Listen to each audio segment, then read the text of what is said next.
everyone. Welcome to our parent reception this evening. My name is Lisa Hanselman. I'm the director of the Mountaineer Parents Club here at West Virginia University. So I'm going to talk to you for a few minutes. We'll introduce you to everyone we have here tonight and share a lot of really good information with you. So, like I said, I'm Lisa, and I am not only the director of the Mountaineer Parents Club, which is a unit here at West Virginia University in University Relations, but I am the mom of 2 WVU students. So I've kind of been where you all are and gotten a little bit past it for now. So I have a lot of experience with all of this. And I have been with the Mountaineer Parents Club for about 16 years now. So a little bit about the Mountaineer Parents Club. What we are is a unit here at WVU that shares information with parents. We're all about parents and any other family members that want to join. It's free to join. You can just simply go to our Mountaineer Parents Club website, and there's a button to click to join. Just fill out that form and you're in. And once you are in the Parents Club, you will start receiving emails from us about twice a month. And those emails have a lot of really good information in them. It's really our primary way that we share information with parents, so please do join. My wonderful colleague, Ricky, is going to go ahead and put the link in the chat so you guys can see that. And then once you join and you get our emails, you'll see that we are just sharing really good info that students have access to. And they might have that info, but they're really busy. And they're meeting new friends and they're studying and they're doing a lot of stuff. So we want to just skip that and go straight to you and make sure that we share that info with you. The other things we do at the Parents Club are, as you can see up here in our shared screen, we have Facebook pages. We actually have 3 Facebook pages. The first one is the WVU Mountaineer Parents Club. That's going to be a general information page where we're going to have some contests, ask you to share photos. We're going to share all of our WVU information, and that's going to be a great resource for you. Now, for all of you incoming freshman parents, we have the official Families of the Class of 2024 Facebook page. Now, I have to say official because there are rogue pages out there run by people who are not affiliated with WVU. So we want to make sure that you're on our official page where your questions can be answered by actual WVU employees. Then we have a third page. So later in August, you can join this page, and this will be the official Families of the WVU students. And that's a group that's going to be for all of our parents. So you all can join that too and meet up with other parents and kind of share some information. We'd love to have you on all of our pages as we go through. Other ways that you can reach out to the Parents Club, our email address that you can see up there. You can email us at any time. We're happy to answer your questions, share any information, and get you to the right place.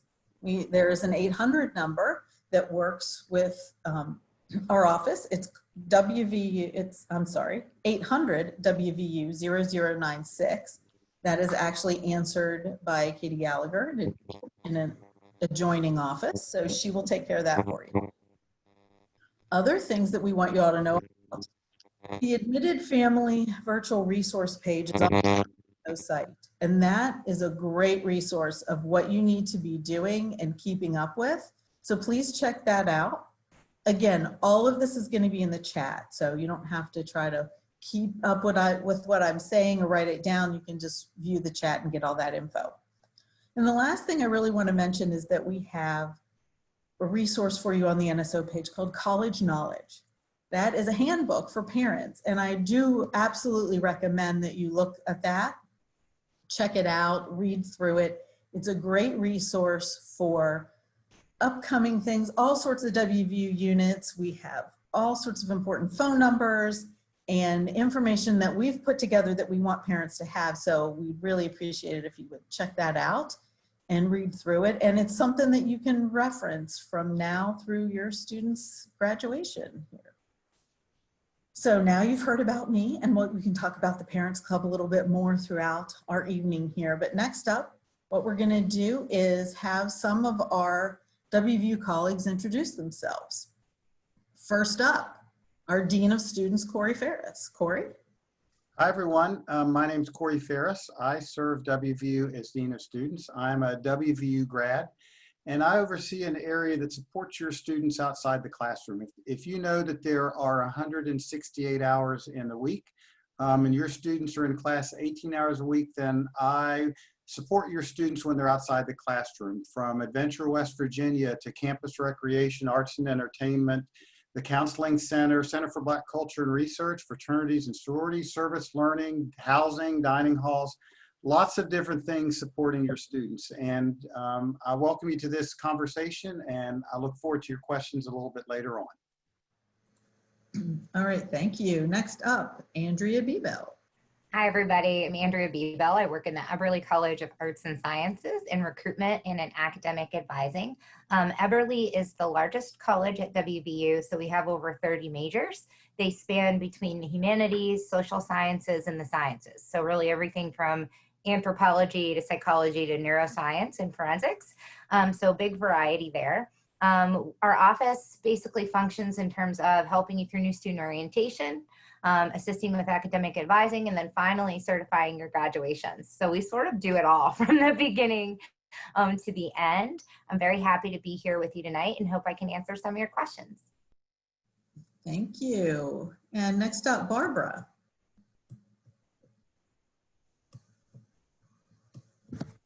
Hi, my name is Barbara Molinex. I'm the Program Director for the Academic Resources Center and the Chair of the Academic Support Council. And we have a lot of different tutoring centers at our office. We all work together through the Academic Support Council. Some of them are specialty centers. And we just basically want students and parents to know that there's help out there. Tutoring is for all students, not just for struggling students. We can help students not just with tough concepts, but also just helping them to navigate how to learn tough material and set good study habits. So there's a lot of resources out there. You can check us all out at one website at tutoring.wvu.edu.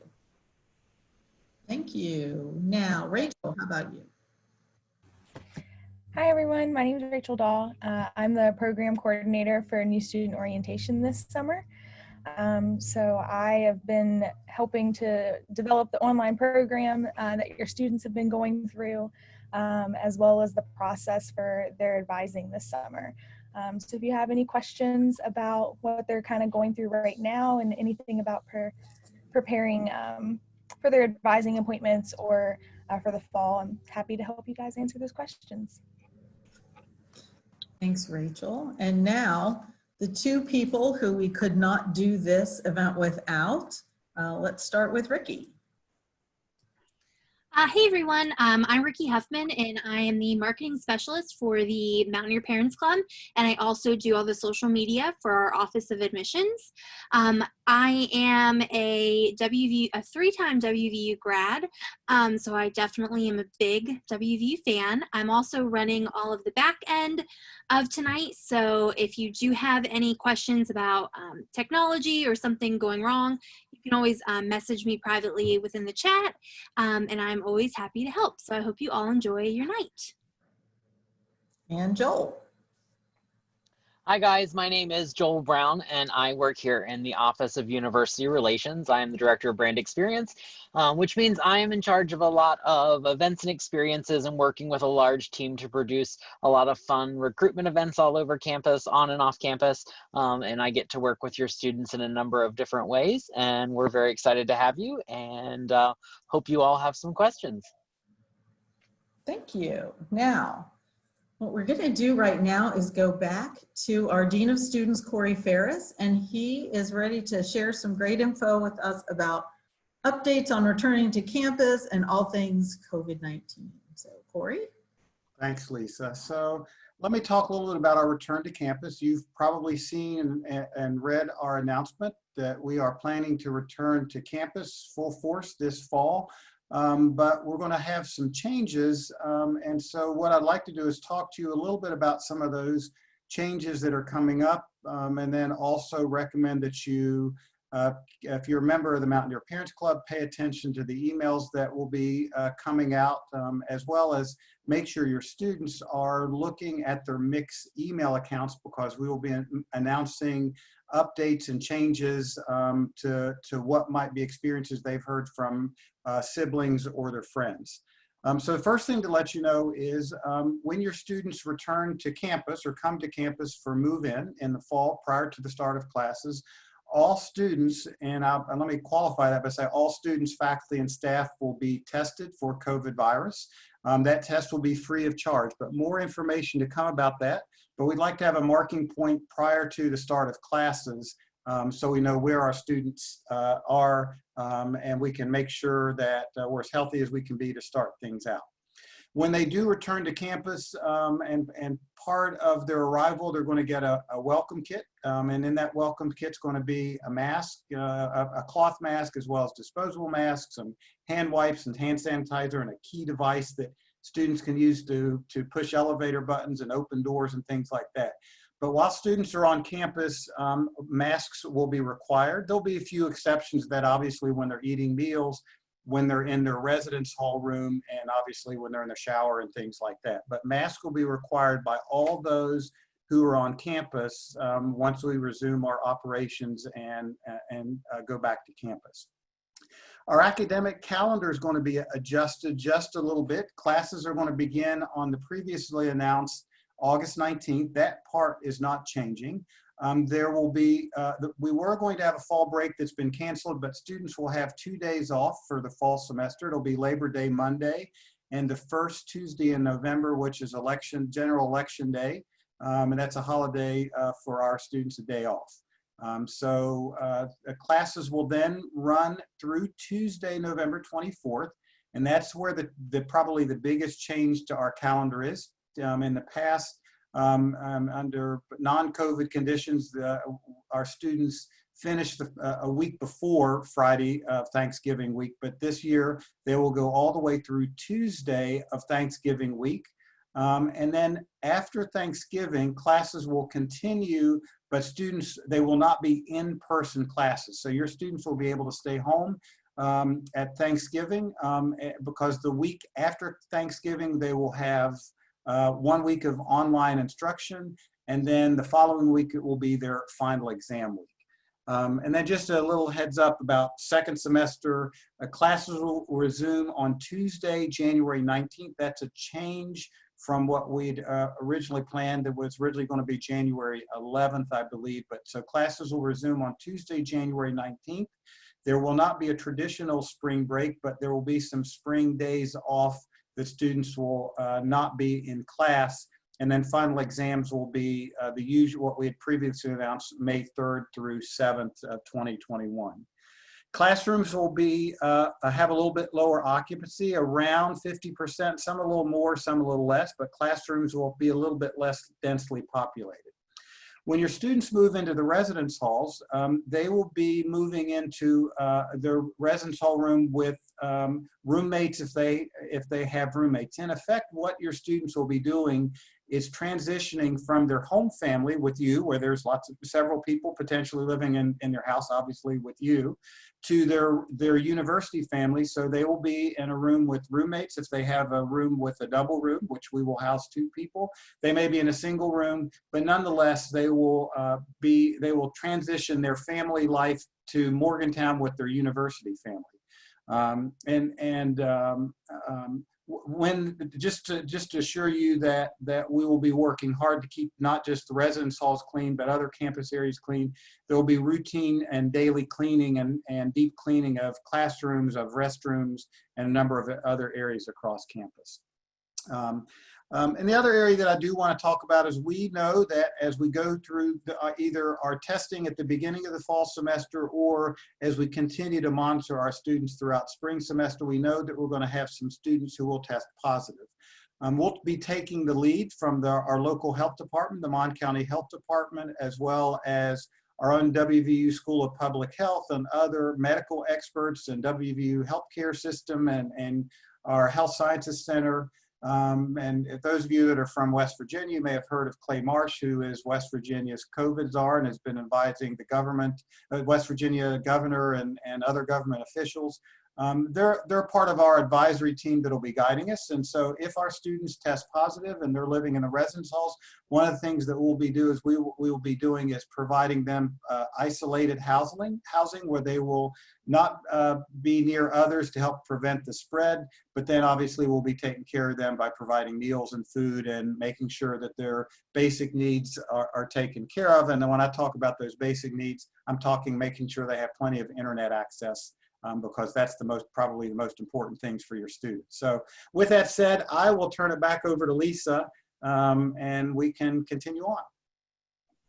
Thank you very much. Okay, so we're going to go back to Joel, and he is going to give us the rules of the road, and then we'll go from there. Sounds great. Thanks, Lisa. So I can see some of you have already started using our chat feature.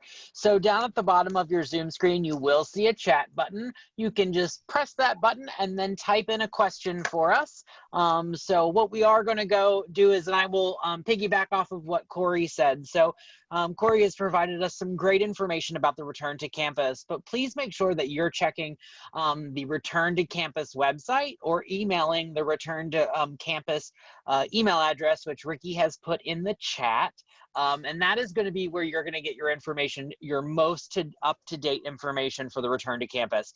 As that information is becoming available, that will be posted there. We will be trying to answer as many of your COVID-related questions as we can, but we will probably not get through all of them, and that's going to be your location to really be able to get some of those answers. So without further ado here, do we have move-in dates defined yet for move-in to campus? Can family members help students move in and unpack? That's a great question, Joel. Thank you. And whoever asked it, great question. So we'll have the details about move-in starting next week. It will have details about how people will be able to, how students will move in. It will be a little bit of an extended move-in, and students will be signing up prior to move-in. Yes, you'll be able to help your students move into the residence halls, but after we get our students moved in, we'll just be advised there'll likely be a little bit of restrictions on how frequent or non-student visitors that your students will be able to have up in their rooms. But yes, you'll be able to help them move in, but we'll have some guidance on that next week. So keep an eye out for the information that we'll start releasing. Great, Corey. I'm going to combine two questions here into one, which are also for you. Can you explain what type of testing we're going to be doing for COVID-19? And then can you explain the protocol that will be in place if a student would test positive? Yeah, very, very helpful. Yeah, so the type of testing we'll be doing will be an anterior nasal test, which is a swab that will be in the front part of the nose. And many of us have heard about the test that I described, that I read is described as it's touching your brain. We will not be administering that test. It'll be the front part of your nose. It'll be sent to a nearby lab. We're hoping to have the results of those tests within a 3-day window to get that information back to our students as quickly as possible, because we do want to have all of our students tested prior to the start of classes. And during that testing window, when we're waiting for the results back, or students are waiting for the results back, we'll be asking our students to limit their movement around campus and preferably stay in the residence halls again, so we can make sure that they're safe, as well as if they are asymptomatic, they're not inadvertently spreading it to others. And the protocol in place is once the health officials identify a student as testing positive, we'll work with our student health and our health officials, and we will identify a different place for your students to live until the health officials release them and say they're no longer contagious and no longer ill. But in the meantime, like I said, we'll be providing them meals and snacks and things like that to support them. Perfect. Thank you, Corey. And you're not going anywhere, sir. We have a couple other, as we do normally in the beginning of these sessions, some more COVID-related questions. Corey, what are the guidelines for the use of the rec center going to be post-COVID? So, outstanding question. So the governor's office has provided guidelines for us on how we're going to be using our student recreation center. And many of them are the things that we're already hearing about. In certain areas, we'll be wearing masks. The machines will be much further apart. We already disinfect or wipe. We've already had as our practice of cleaning machines in between student use. We will continue with that.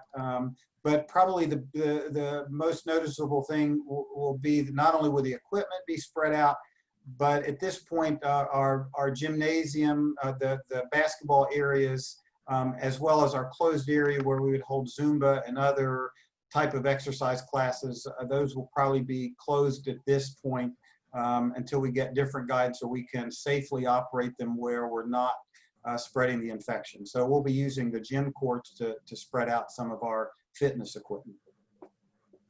Perfect. Thank you, Corey.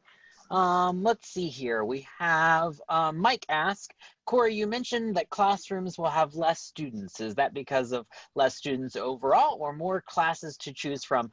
Can you go into the explanation a little deeper as to why we will be having fewer people in classrooms? Yeah, absolutely. So the reason we'll be having fewer students in the classroom is, again, we're following CDC and other government guidelines on spreading our students out. So the fewer students that we have in the class for the class period, then that means we can spread it out. We can keep the students safe and the faculty safe. And so with that, we'll have a combination of in-person classes. We'll have a combination of online and in-person classes, and some courses will be taught online. So we're using more classrooms throughout the day for longer periods of time. But again, it's to protect our students. So we have fewer students in the classroom by design, and we'll likely have more sections of some of those classes, obviously. Awesome. Thank you, Corey. A question from Karen is that her son, Bobby, is super shy, and she heard the lady from Eberly, that would be Dr. Biebel, talk about being in the largest college. I'm afraid that he is going to feel lost in the mix. So what options do we have for students to have them help them out if needed, so they don't feel like they fall behind and they can get acclimated to large sections and large classes?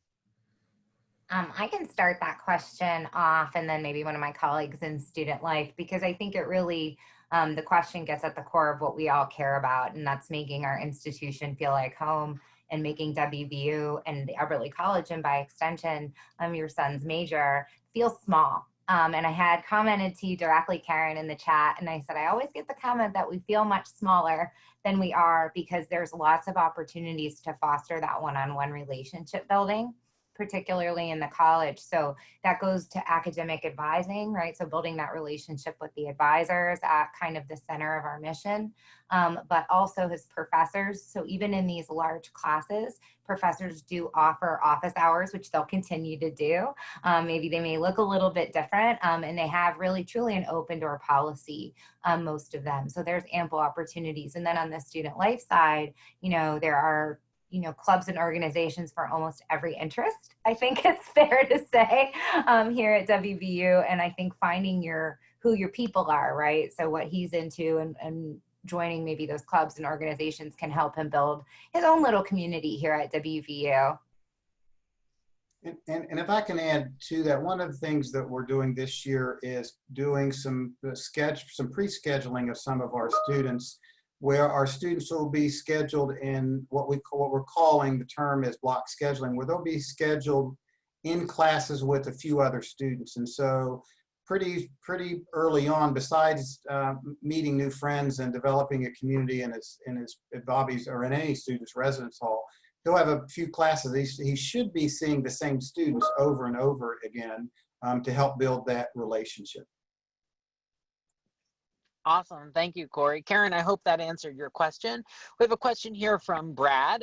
Question regarding the other side of the university experience, student life. Will there still be opportunities to join student organizations, attending up all night and other kinds of student interaction for their student experience? Corey, I guess that one would be for you. So the answer to that question is, in general, yes. We still have 485 plus clubs and organizations, and so that's part of the college experience. And so we absolutely want your students to join those clubs and organizations. They can already go to the Student Engagement and Leadership, that's their clubs and organization office website, and check out the clubs and organizations. And so we'll be engaging students with in-person and probably virtual student organization fairs where they can join those clubs and organizations quite readily. So, and we'll have a version of Up All Night. It's certainly, and for those of you that don't know what WVU Up All Night, it is a Friday and Saturday night programming opportunity that goes from 10 p.m. to 2 a.m. where we've got activities and food and entertainment for our students. So that will continue. We'll just be doing that in a different way. But we certainly want to make sure that the college experience that your students have is not just in the classroom, but part of it is having fun with each other, or sitting in the hallway and enjoying pizza at 3 in the morning and solving the problems of the world. So we're going to work hard to make the abnormal times that we're in as normal as possible, but with the understanding it's going to be different.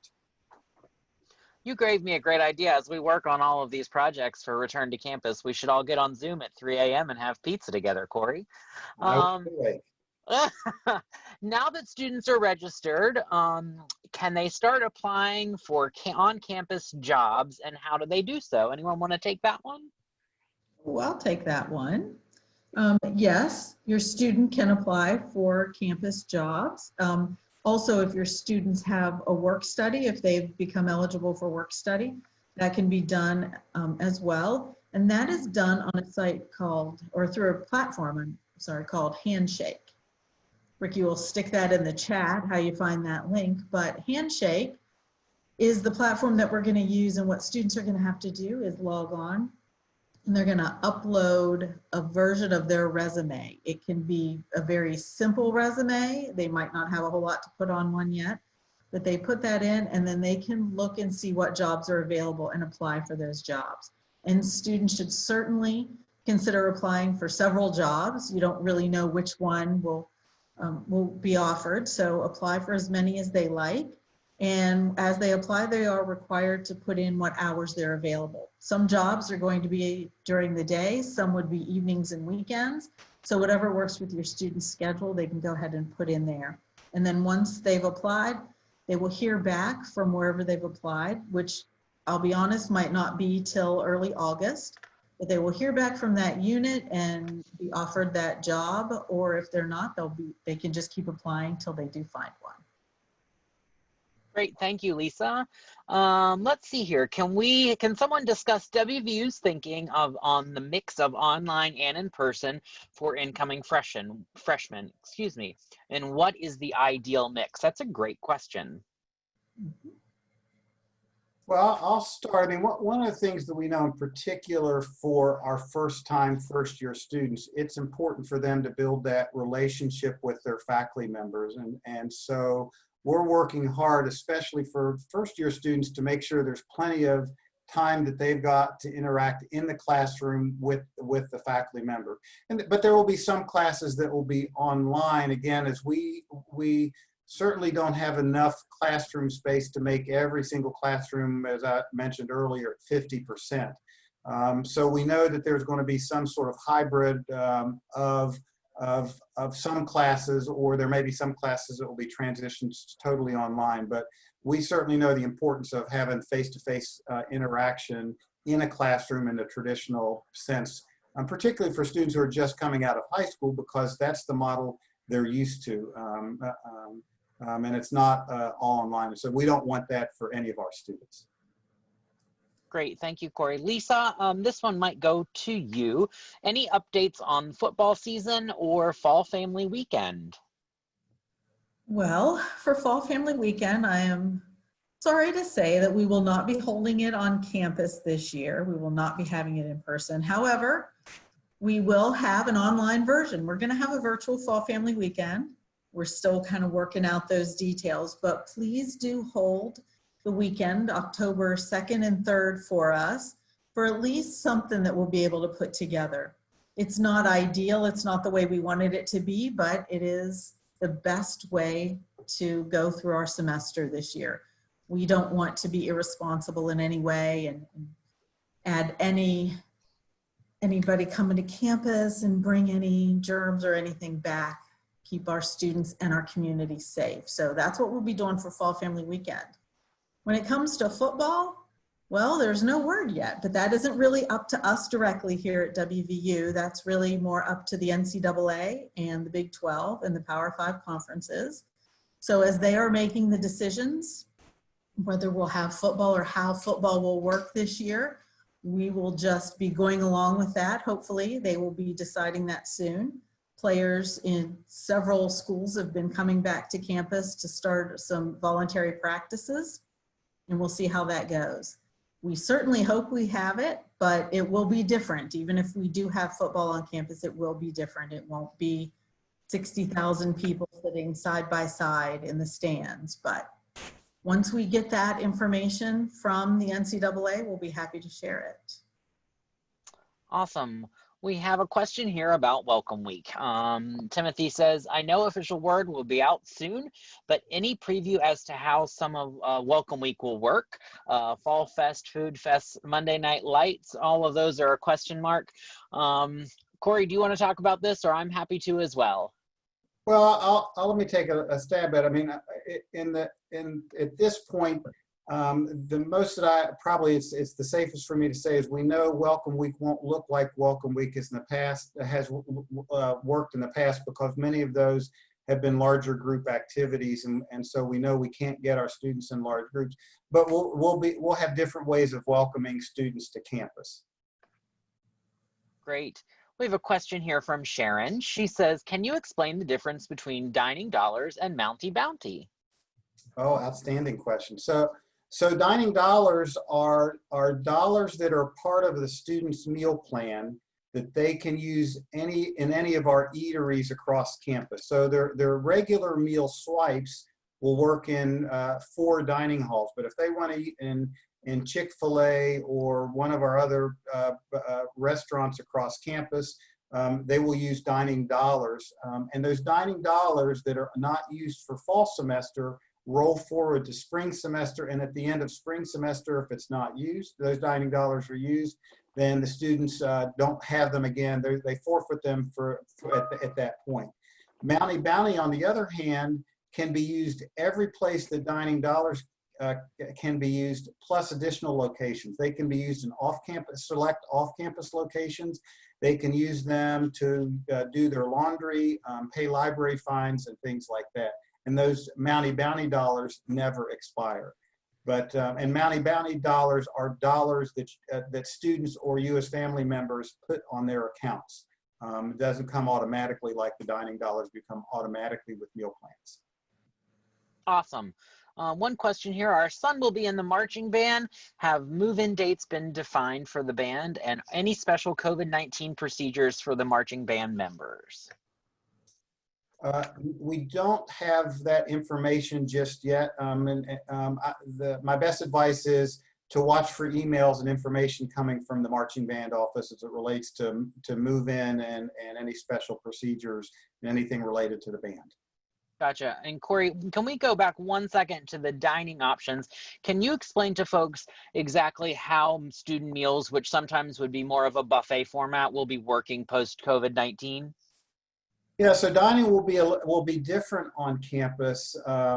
First of all, will be the overused word or word of the day is de-densify. So we will be de-densifying our seating areas of our dining halls. So we will take out seats and spread seats out and things like that. But we'll also be adding some additional seating areas in our probably largest dining locations, which is on the Evansdale campus for Cafe Evansdale and Hatfields in the Mountain Lair. We'll be adding seating, but spread out in different parts of those buildings. Meals will not be self-serve this year as they have been in the past. Meals will be served where dining services staff will be serving meals to students, the hot meals and things like that, in to-go containers. So students can take them with them, or they can enjoy them in one of our seating areas. There'll be more grab-and-go options, and obviously students with food allergies or ingredient allergies, we'll be taking care of those students, but there'll be options and a variety of food throughout campus, but it won't be self-serve. Great. Question for Dr. Bebel. My daughters Chem and Bio labs are both online. Can you talk about what this will look like and how that will work? Sure, that's a great question. First, I'll sort of explain why we decided to put the labs online. It was actually just more to do with the practical layout of the laboratories, and we weren't able to operate them at 50% capacity and then properly sterilize them, offer enough sections that students were nice, safe, and distanced. So the decision was made to go ahead and put those introductory laboratories online. There are some labs that are running on campus, but those were obviously a little easier to de-densify. So for those first year labs, we reviewed a lot of different products. We worked with universities that were already offering labs in online formats. Well, that was new to us. It's not really a new concept to many universities. So we decided upon a product for each of the biologies and the chemistry labs that come very, very close to simulating even the mechanical dexterity students need to learn during their laboratories. And I think the best vote of confidence I've heard in terms of the online labs is we have accredited programs. So for instance, chemistry is accredited by the American Chemical Society. So they have to approve of the labs that we offer. They actually did approve of these online labs as suitable substitutes. So while it's not the real thing, and certainly we hope to get back in the labs soon, they will be, totally ready to go for students to learn their foundational lab concepts. Thank you, Dr. Bebel. Sure. We have a question here. Corey, we know that we don't have final word on the PRT and that the university is currently working through how to get the PRT up and running as safe and sound as possible. But we have a mom asking here about what are the modes of transportation that her daughter can use to go from Evansdale to downtown during classes. So there are, I'll probably say, three different categories. Two are similar. We will have a complement of university buses that will be operating between the two campuses. Students can ride our city-county bus system by swiping their student ID. They don't pay extra for that. It's included in the student fees, so they'll be able to ride that. And I'll say the old-fashioned walking, it's probably 20 minutes between campuses for students who want to walk between the two campuses. Wonderful. Let's see here. Will tutoring be in person or set up schedule over Zoom? Is it free or do they have to pay for it? Barbara, are you still with us? I am. So tutoring is going to be held this fall by appointment as well as drop-in to be pre-scheduled. All of the information on how you get to those is going to be through tutoring.wvu.edu. All of the services, with the exception of MindFit, are included in your WVU student fees. MindFit is a separate service, it's a specialized service for students who have learning differences, and they have a really specialized service that focuses on executive functioning skills, very holistic center. So that is the only one that has a fee. All other tutoring on campus is just included in your fees. So there's going to be a lot of options. We're actually going to be sending out a survey to our current students actually here in the next few days, just to even get a little bit more feedback from them on any other services they're looking for. So we're trying to be really open and really receptive to what the students are saying that they need, and try to make sure that we're serving students in every way possible. Great, thank you, Barbara. Can students choose a different dining plan in spring, in particular dropping down a level? Good question. So absolutely, students can change their meal plan. I think it's through the first couple of weeks of classes each semester. So students absolutely can adjust their meal plan to suit their own personal needs. Great. And then another meal related question here, Corey, as a follow-up to our conversation about to-go containers. Did I hear that meals will be served in to-go containers? Is this a choice that WVU had decided, or is that a state requirement? I don't know. Let me put it this way. I don't know the answer to that because I have seen some state requirements, but that certainly how we're doing it on campus to help keep our students safe and providing meals to them, as well as giving them the flexibility, because we know that our dining areas are going to be have fewer seats, and so students may be going further away. For example, in the Mountaineer, we may be providing additional seating on the second floor, where the dining hall is on, where they'll be picking up their meals will be on the first floor. So in order to make it convenient for students to be able to go to a different area to eat, we've decided to make those meals to go. Perfect. Thank you, Corey. We have another question here from Karen about labs. Dr. Bebel, this might be for you. Will those online lab sets will set our student back, if they are trying to get into medical school or into a research focus?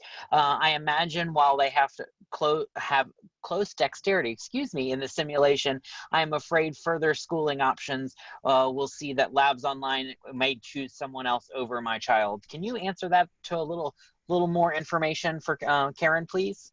Sure. That's actually an excellent question, and it's one that we had to give serious consideration to, because so many of our students, whether your student is a biology major, forensics major, or something else, who are medical school bound, we were, assured that these would be absolutely acceptable introductory labs. But moreover, Karen, I would assure you that as your student moves through, some of our labs, actually many of our labs, are being still offered face-to-face. So there will be ample lab time for your child as they move through their curriculum in the sciences.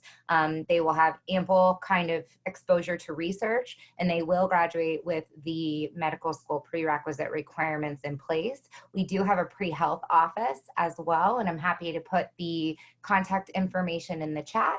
And I'm also happy to put my personal info in the chat too, in case you have additional questions about them. But many universities are in the same boat, having to make these difficult decisions and kind of picking the most ideal option for us right now. So it's the very best we can do with what we've got, and should not set any students back on their future paths toward medical or kind of professional schooling. Thank you, Dr. Bebel. We've got a question which we have been getting quite often now. We live 4 hours away. Do you all recommend incoming students drive or leave their cars at home? And then following up with that, there is another one asking about parking spaces and if those can be purchased. So in the broadest sense, in general, we don't recommend students bring cars to campus, but we know that because parking typically is an issue, but we know that some students are coming from far enough away that they'll want to have a car just for transportation back and forth to home, because our campus itself doesn't really lend itself for students to drive to their classes, because most of our classes are obviously within walking distance. So the parking that we might have available to students, it would be in what I would call storage lots, where they park them, and then when they're going home for a weekend or going home for Thanksgiving, then they get to that lot. The most common lot that students will park in will be at our law school, which is a walk away from even our closest residence hall on the Evansdale campus.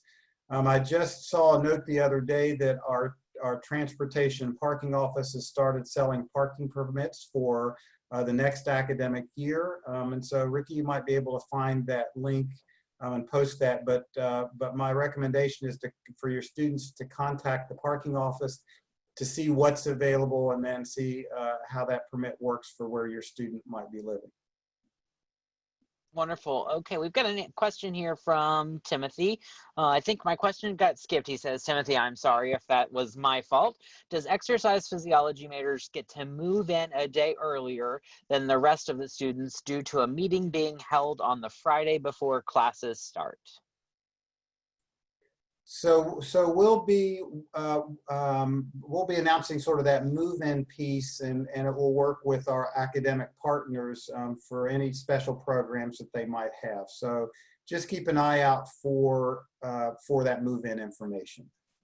Once again, we'll do a reminder to everyone to please continue to check that Return to Campus website and email those Return to Campus and COVID-related questions to returntocampus@mail.wvu.edu, and you will get a personalized response back to you that is being run through a central team. And so those particular questions, we'll go through those folks and they'll get those to you.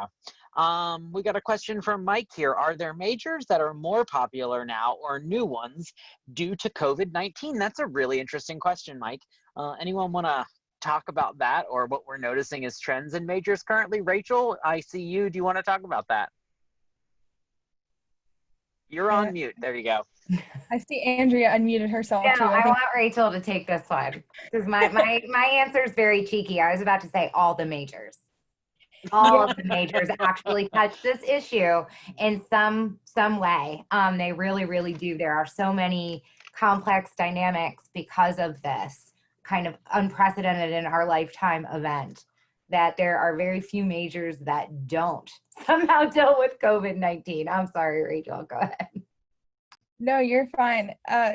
Very interestingly, we've had just in general, like a lot of major changes. And so it's very interesting watching everyone bounce around. But like Andrea said, a lot of majors have something to do with COVID, whether it's engineering, who is helping to develop the swabs for West Virginia right now, or it's our public health department who is working with contact tracing. We have neuroscience and biology and chemistry in Eberly. And then you've got journalism majors in the Reed College reporting on this kind of thing. So really, our students, we are seeing pretty much everything maintain the status quo, but there have been a lot of major changes in general. I think mostly because this group just didn't get a chance to talk with people as much during the spring semester because of the developments. But in general, pretty much the status quo, like Andrea said. It's just very interesting. Thank you, Rachel, and thank you, Mike. That was a great question. We're going to go back to here. We've got one question about bikes. Are bikes a good idea for campus, for freshmen? Well, I'll take that since I ride a bicycle just about every single day. So for me, I think it's a good idea, but I will say the terrain of Morgantown doesn't necessarily lend itself for bicycling, but we've got a great rail trail system, paved trails that go along the river and around the city. So if your student's as a bicyclist, absolutely, I'd recommend bringing a bicycle to campus. All I can say is they may come home, your son or daughter may come home with the legs of the Incredible Hulk if they are riding to campus each day. Let's see here. Oh, Jeff, love Joel's enthusiasm. Well, thank you very much. Thank you to everyone, he says. Our question is, our son is registered for the online adventure week in July, but we understand that August adventure may be in person. Is there any chance to switch to an in-person if that is the case? Corey? Yeah, I'd recommend, Jeff, that you have your son reach out to the Adventure West Virginia folks to talk about switching it into August. I don't know what their availability is right now, but I do know that there will also be some adventure opportunities, not the week-long opportunities, but plenty of adventure opportunities throughout the fall semester while the weather's still good, where we'll be able to take our students out because that program's such a great program and our students really love it. Awesome. This is an interesting question from Michelle, and I'm not sure who in our lovely group might be able to answer this, and I haven't been down there in a while, but has construction for the new business school still on track? I know that they were working on that, and I took a break during some COVID-related matters, but it did look like there was still some construction going on. Corey, do you or Lisa, anyone have any updates on that? It's my understanding is still on track, and they've got a tower crane down there, so they're ready to start putting in steel. So it's moving right along. Awesome. Let's see here. I was told I skipped a question up here. I'm trying to find it. I apologize. Okay. Karen is asking if she wants to get her students' login information so she can check up on him and make sure he's submitting his work and checking on his grades. Lisa, do you want to talk about what Karen can and can't do on that subject front? Absolutely. So getting your students' login information to log in as your student, that's a no. We can't do that. So what we can do is have you all join up to the parent guest portal. Your student will be able to give you access to the portal, and then that access your student can give you to several different things. You'll be able to see midterm and final grades. You'll be able to see financial information, housing information. There's a lot of different things that you'll be able to have access to, but your student has to give you access to all of that. All of this falls under what we call FERPA, Federal Education Rights and Privacy Act. And what that means is that your students' academic records are your students' academic records. They're not available to anybody else. So if you want access to that, it's a very simple conversation with your student, just reminding them that you're the mom or dad and they give you that access. So once you have that, you'll be able to see those things that your student has checked off. And again, just a reminder, you're going to be able to see midterm grades and final grades. You will not be able to see attendance, casual tests, homeworks, anything like that, like you were able to do in high school. It's a lot different now, but I'm sure that you all have a really good relationship with your student and you'll be able to get any of that information that you need directly from them. But that is how the parent guest portal works. So that's on the Mountaineer Parents Club website. You can get that. Your student just has to fill out the form and add your email address. And then from there, you'll get an email and you can take it from there. And the family will share a passphrase. It can be anything.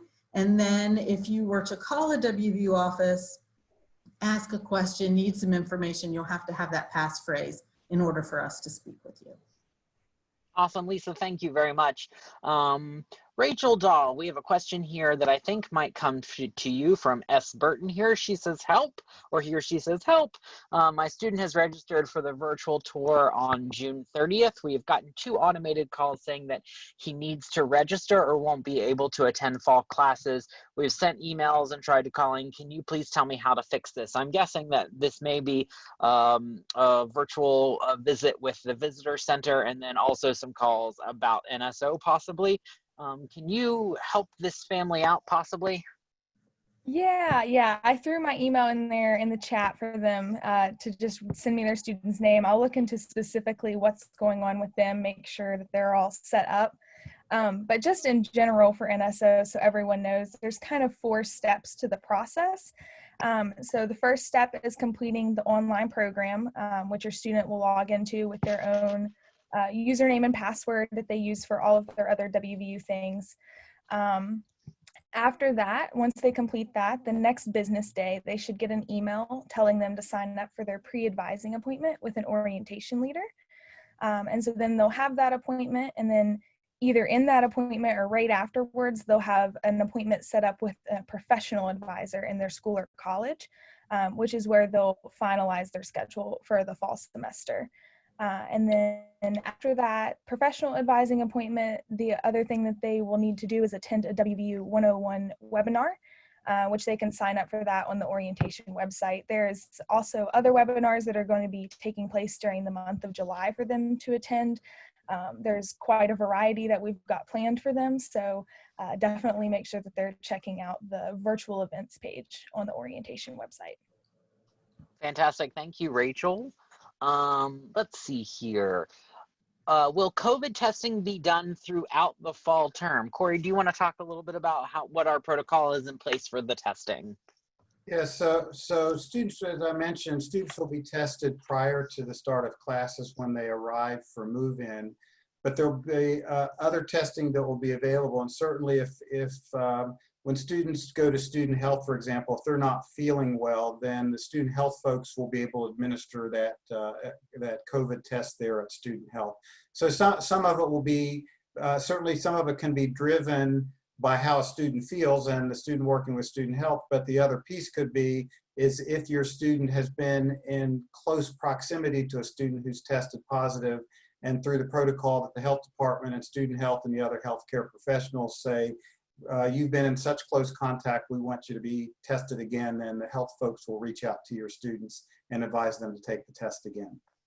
Great. Thank you, Corey. Dr. Bebel, our daughter's advising session is Friday. She has taken several community college classes. Is this when they will discuss which classes can be transferred in? Is that something you could talk about, Dr. Bebel? Yeah, sure. The short answer is yes. The longer answer is, well, first of all, good for your daughter. That's awesome.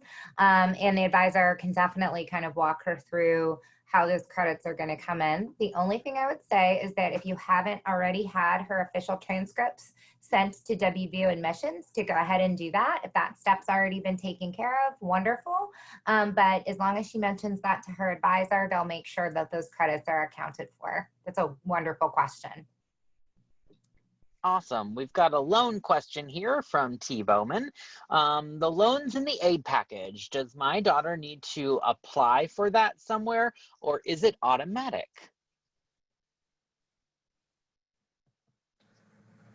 Okay, so if your student has been offered loans and that's in their account, then you will need to accept those loans if you wanted to use them. If there's a reason that you did not want that loan or those funds, you can not accept it and they won't be transferred over to you. And for other, specific questions for your student's account, you can always contact the Mountaineer Hub.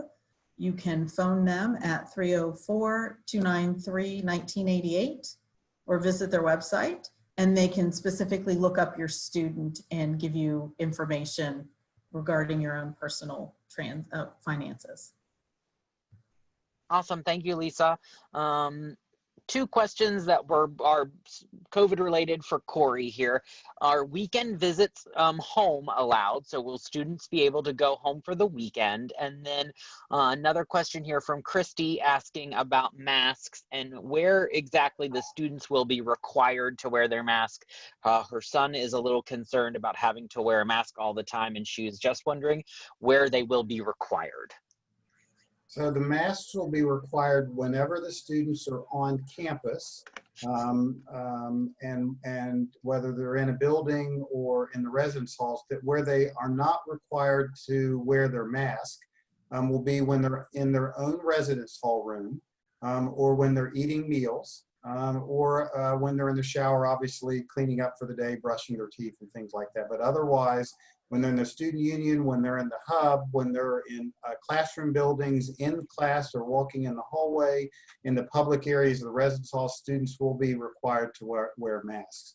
And understand the reasoning behind that is we're protecting everyone, from students who might be asymptomatic to students who may be susceptible, to our faculty and staff. Part of the reason we're able to open for the fall and part of the, I'll say, the conditions are that we've got to do it in a safe way. We don't want to make people sick, and we want to be able to continue. And so, but based on what we know about the disease, if everyone's wearing a mask, then that's going to help us make it all the way through Thanksgiving, and then open up spring semester and make it through the academic year. What was the other question, Joel? If students will be allowed to go home and visit on the weekends. Yeah, thank you. Yeah, so thank you. So with that, so obviously we can't prohibit our students from leaving campus, or you as parents from coming to visit your students on campus. But one of the things that we're going to work to appeal to your students with is to limit those interactions with that as they leave the community or you coming to town. Again, we know we're going to have a window when people are moving in, but the less traffic of students and family members and friends coming in and out of the community, it's going to help keep that transmission rate of COVID down. And so therefore we'll recommend that maybe your students don't travel home, but they certainly can travel home. But it will be a concern for us as they come back to campus, because we're going to be working hard to require masks here and keep them safe. Awesome. Corey, we've got one time for one more question, and then we're going to move on to something fun here. So, we'll just keep with you, and I'll ask you one more COVID-related question. If a student is tested positive for COVID-19, will they be allowed to remain on campus and remain in classes if they only have minor symptoms?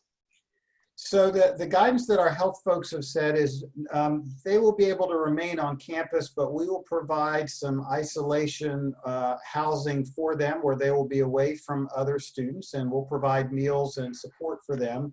But they will not be permitted in the classroom until the public health folks, whether it's the Mon County Health Department or Student Health, it says the student is allowed to return to their classes as well as return to their residence hall room. Fantastic. Thank you all for your questions. I hope we got to most of them, and I apologize if we missed any, but please, if you have COVID-related questions, please feel free to log on to that returning or to campus website, and also email returntocampus@mail.wvu.edu. Mountaineers go first, and so should you. See how we are leaving our impression on the world by hitting the subscribe button and following us on social media. So let's go.